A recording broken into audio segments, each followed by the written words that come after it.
అందరికీ నమస్కారం. నేను మీ ఇన్షూరెన్స్ ప్లానర్ కె.ఏ. కుమార్.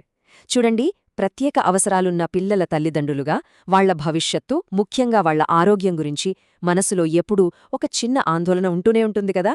అది చాలా సహజం. అయితే ఈరోజు మనం ఆ ఆందోళనను దూరం చేసే ఒక అద్భుతమైన పరిష్కారం గురించి చాలా వివరంగా మాట్లాడుకుందాం. ప్రతి తల్లికి, ప్రతి తండ్రికి మనసులో మెదిలే అతి పెద్ద ప్రశ్న ఇదే. రేపు ఏం జరిగినా నా బిడ్డకు మంచి వైద్యం అందేలా నేను ఎలా గ్యారంటీ ఇవ్వగలను అన్నది చాలామందిని వేధించే ప్రశ్న. నిజానికి ఈ ఒక్క ప్రశ్న చాలు వాళ్ళని రాత్రులు నిద్రపోనివ్వకుండా చేయడానికి. ఆ బాధ నాకు పూర్తిగా అర్థమవుతుంది. సరిగ్గా ఆ ప్రశ్నకు ఒక బలమైన సమాధానమే ఈ దివ్యాంగ్జన్ సంజీవని పాలసీ. దీన్ని అందిస్తోంది నేషనల్ ఇన్షూరెన్స్ కంపెనీ. ఒక్క మాటలో చెప్పాలంటే ఇది కేవలం ఒక ఇన్షూరెన్స్ ప్లాన్ కాదండి, ఇదొక భరోసా. దివ్యాంగులు, అలాగే హెచ్ఐవి ఎయిడ్స్తో జీవిస్తున్న వారికి ఆర్థికంగా అండగా నిలుస్తూ వాళ్ల కుటుంబాలకు ఎంతో అవసరమైన మనశ్శాంతినిచ్చే ఒక జీవనాధారం. సరే, మరి ఈ పాలసీ మన పిల్లల భవిష్యత్తుకు ఒక రక్షణ కవచంలా ఎలా పనిచేస్తుందో ఇప్పుడు స్టెప్ బై స్టెప్ చూద్దాం. అసలు ఇందులో ఎవరు కవర్ అవుతారో, ఎలాంటి రక్షణలు లభిస్తాయి అన్నీ తెలుసుకుందాం. ఈ పాలసీలో ఉన్న ఒక గొప్ప విషయమేంటంటే దీని అర్హతా పరిధి చాలా విస్తృతమైనది. అంటే కేవలం ఒక రకమైన సమస్య ఉన్నవాళ్లకే కాదు, ఇంద్రియ, నరాల, శారీరక లేదా రక్త సంబంధిత ఇలా చాలా రకాల వైకల్యాలున్న వ్యక్తులకు, ఆఖరికే HIV/AIDS ఉన్నవారికి కూడా ఇది వర్తిస్తుంది. దీనివల్లేంటంటే ఎన్నో కుటుంబాలు ఈ రక్షణ ఛత్రం కిందకొచ్చే అవకాశముంది. ఇక అర్హత విషయంలో ఎలాంటి కన్ఫ్యూజన్ అక్కర్లేదు. ప్రభుత్వం గుర్తించిన మొత్తం 21 రకాల వైకల్యాలను ఈ పాలసీ చాలా స్పష్టంగా కవర్ చేస్తుంది.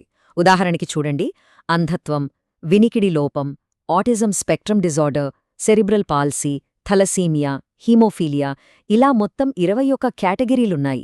సో ఈ లిస్ట్ చూస్తే మనవాళ్ల పరిస్థితి ఇందులో ఉందో లేదో చాలా ఈజీగా చెక్ చేసుకోవచ్చు. మరి ఈ పాలసీ తీసుకోడానికి, దీని బెనిఫిట్స్ పొందడానికి ఏంటి అర్హత? పెద్దగా ఏం లేదండి, చాలా సింపుల్. ప్రభుత్వం నియమించిన మెడికల్ బోర్డ్ ఇచ్చే డిసెబిలిటీ సర్టిఫికేట్, ఆ ఒక్క డాక్యుమెంట్ ఉంటే చాలు. ఇది మాత్రం ఖచ్చితంగా ఉండాలి, చాలా ముఖ్యమైన పత్రం. ఈ పాలసీలో ముఖ్యమైన బెనిఫిట్ అంటే కోర్ బెనిఫిట్ ఏంటంటే ఇన్పేషెంట్ హాస్పిటలైజేషన్. సింపుల్గా చెప్పాలంటే దేవుడి దయవల్ల అవసరం రాకూడదు, కానీ ఒకవేళ 24 గంటల కన్నా ఎక్కువ హాస్పిటల్లో అడ్మిట్ అవ్వాల్సి వస్తే అప్పుడు అయ్యే ఖర్చులన్నీ ఈ పాలసీ చూసుకుంటుంది. రూమ్ రెంట్, ఒకవేళ ఐసీయూలో పెట్టాల్సొస్తే దాని ఛార్జీలు, డాక్టర్ల ఫీజులు, మందులు ఇలాంటివన్నీ కవర్ అవుతాయి. ఆ టైంలో డబ్బు గురించి టెన్షన్ పడాల్సిన పనుండదనమాట. ఇంకో మంచి విషయమేంటంటే ఈ కవరేజ్ కేవలం హాస్పిటల్ బెడ్ మీద ఉన్నంతవరకే పరిమితం కాదు. హాస్పిటల్లో చేరడానికి ముందు, అంటే ఒక 30 రోజుల ముందు అయ్యే టెస్ట్లు, కన్సల్టేషన్ల ఖర్చులు, అలాగే డిశ్చార్జ్ అయ్యాక ఒక 60 రోజుల వరకు అయ్యే మందులు, ఫాలోఅప్ ఖర్చులను కూడా కవర్ చేస్తుంది. అంటే ఇదొక కంప్లీట్ ప్యాకేజ్ లాంటిది. ఆయుష్ ట్రీట్మెంట్స్, ఎమర్జెన్సీ అంబులెన్స్ ఛార్జీలు కూడా ఇందులో ఉంటాయి.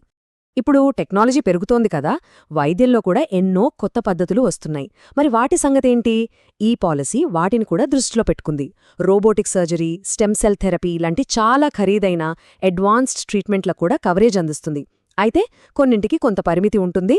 ఉదాహరణకు ఆధునిక చికిత్సలకు మొత్తం పాలసీ మొత్తంలో 50% వరకు కవరేజ్ ఉంటుంది. ఇది చాలా మంచి విషయం, ఎందుకంటే చాలా పాలసీలు వీటిని కవర్ చేయవు. సరే, ఇక ఫైనాన్షియల్ విషయాలకొస్తే ఇక్కడ మనకి మంచి ఆప్షన్స్ ఉన్నాయి.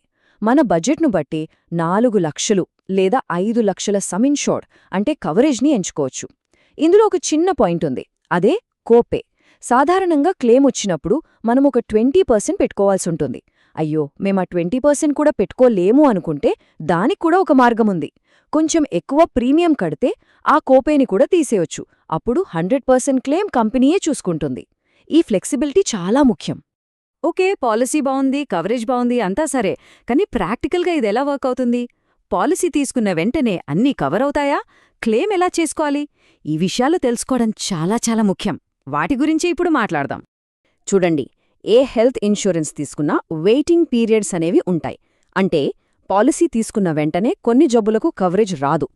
ఈ పాలసీలో అది ఎలా ఉందంటే, యాక్సిడెంట్స్ అంటే ప్రమాదాలకు మొదటి రోజు నుంచే కవరేజ్ స్టార్ట్ అయిపోతుంది. చిన్న చిన్న అనారోగ్యాలకు 30 రోజుల తర్వాత. ఇక పాలసీ తీసుకోక ముందే ఉన్న సమస్యలకు, వైకల్యానికి సంబంధించిన వాటికి 24 నెలలు అంటే 2 సంవత్సరాల తర్వాత కవరేజ్ మొదలవుతుంది. ఈ టైంలైన్ని అర్థం చేసుకోవడం చాలా ముఖ్యం. ఇక అసలైన విషయం క్లెయిమ్స్. ఇక్కడ 2 పద్ధతులున్నాయి. ఒకటి అందరికీ తెలిసిన క్యాష్లెస్, అంటే కంపెనీ టైఅప్ అయిన నెట్వర్క్ హాస్పిటల్లో చేరితే మనం జేబులోంచి ఒక్క రూపాయి కూడా కట్టక్కర్లేదు. టీపీఏ అంటే థర్డ్ పార్టీ అడ్మినిస్ట్రేటర్ నేరుగా హాస్పిటల్కి బిల్లు కట్టేస్తుంది. రెండోది రీయింబర్స్మెంట్. మనకు నచ్చిన ఏ హాస్పిటల్లోనైనా ట్రీట్మెంట్ తీసుకోవచ్చు.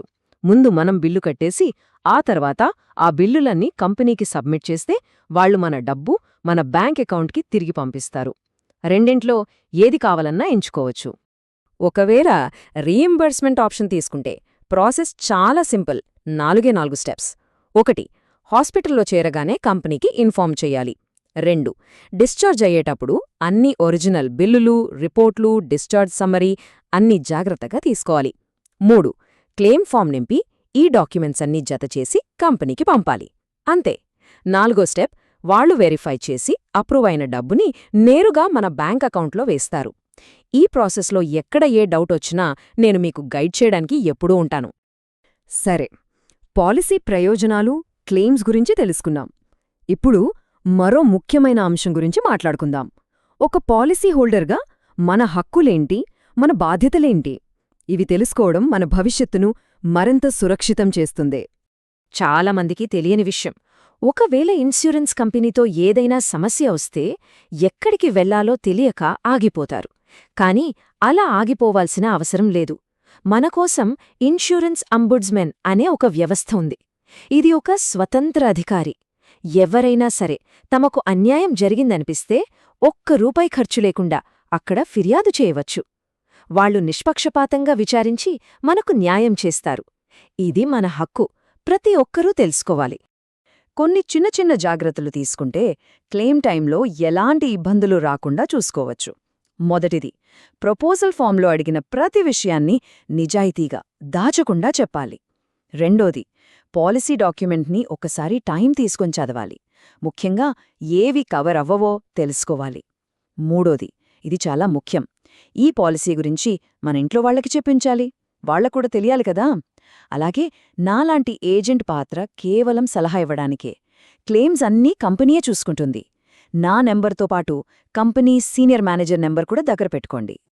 ఇక్కడ ఒక విషయాన్ని నేను చాలా స్పష్టంగా, నిజాయితీగా చెప్పాలనుకుంటున్నాను.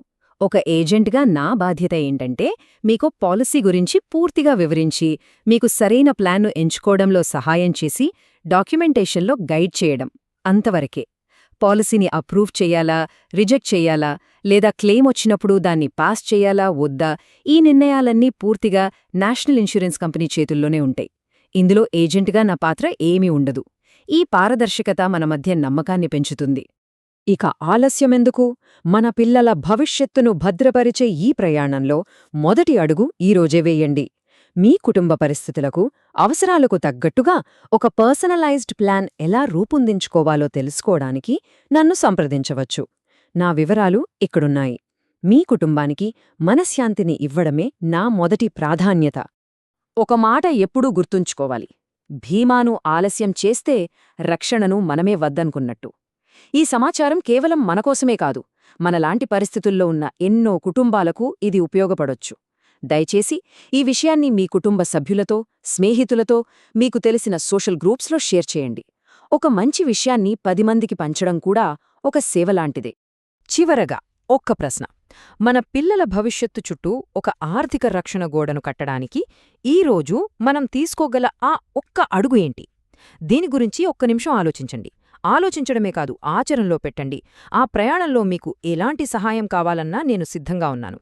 ధన్యవాదాలు.